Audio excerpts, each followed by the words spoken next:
voilà, qui est maintenant la source même de la foi et de la pratique chrétienne. Les premiers chrétiens, ils ont commencé leur vie chrétienne justement à travers l'eau et l'onction. On les plongeait dans l'eau. En sortant de l'eau, ils recevaient l'onction.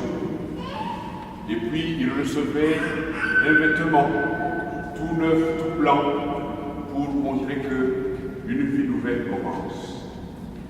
Ce sont ces gestes que nous répétons dans l'Église, même si on ne plonge pas complètement celui qui vient d'être baptisé, qui est baptisé, mais la symbolique est toujours là. Parce que l'eau, c'est le symbole de la vie. Et l'onction, c'est le symbole de la force de l'Esprit Saint dont nous avons besoin pour commencer une vie nouvelle. Et ce vêtement blanc, justement, c'est pour nous rappeler cette nouvelle réalité. Dès ça, tu es une création nouvelle dans le Christ. Tu as revêtu le Christ, ce vêtement blanc en est le signe. Que tes parents et amis t'aident par leurs paroles et leur exemple à garder intacte la dignité des fils de Dieu pour la vie éternelle. Alors en plus, le chrétien qui venait d'être baptisé, comme on le fait encore aujourd'hui, on reçoit un cierge allumé, le cierge pascal, qui pour nous est le signe du Christ qui est ressuscité, qui est toujours vivant au milieu de nous. Et c'est pour dire, voilà, la vie chrétienne, c'est pour être dans la vie, dans le monde, dans l'entourage, un signe visible de la présence de Dieu. C'est à vous, parents, parrains et marraines,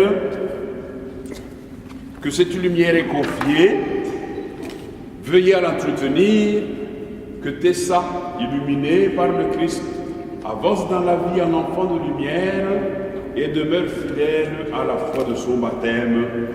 Ainsi, quand le Seigneur viendra, Tessa pourra aller à sa rencontre dans son royaume avec tous les saints du ciel.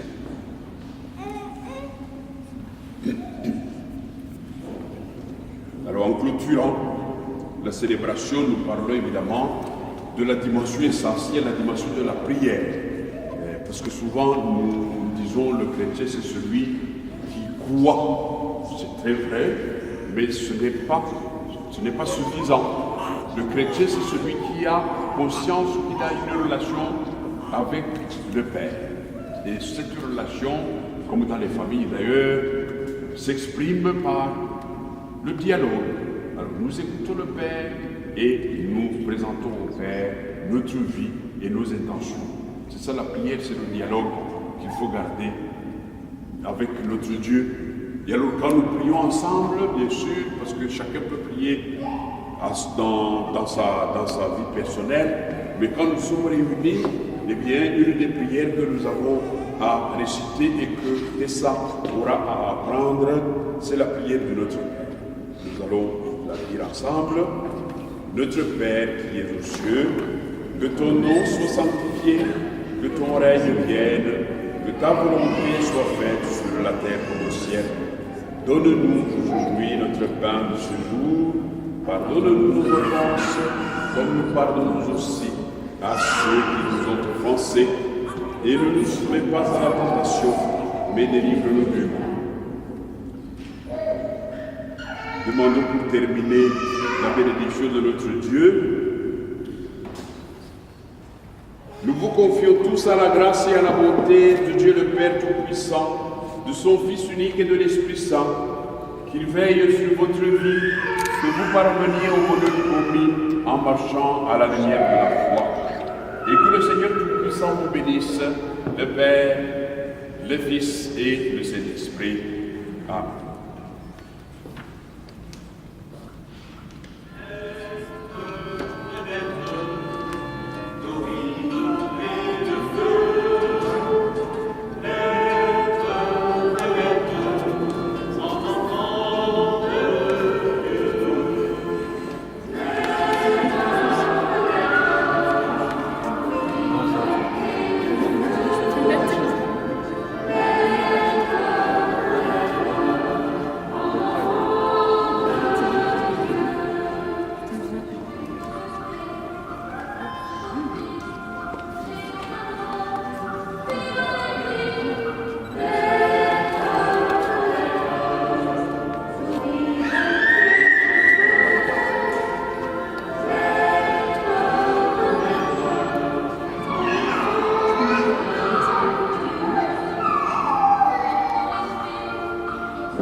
continuer à chanter.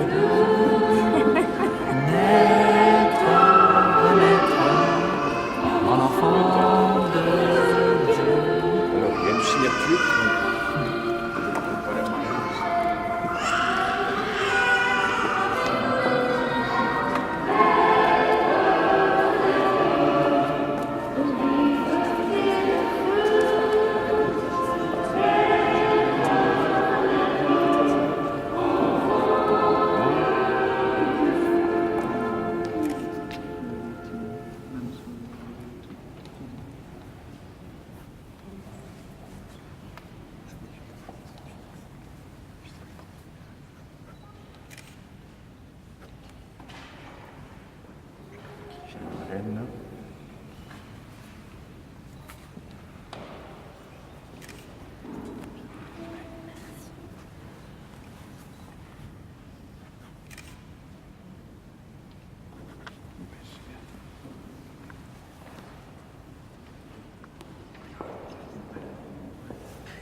Oui.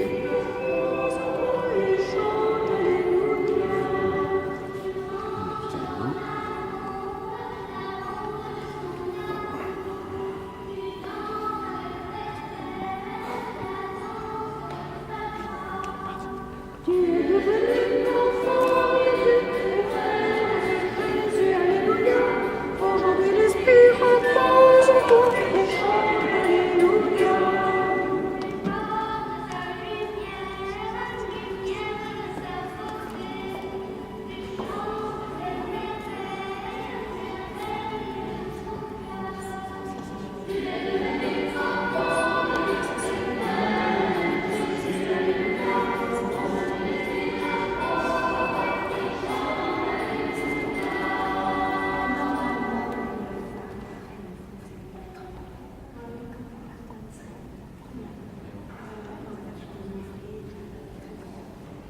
Sono Salvatore.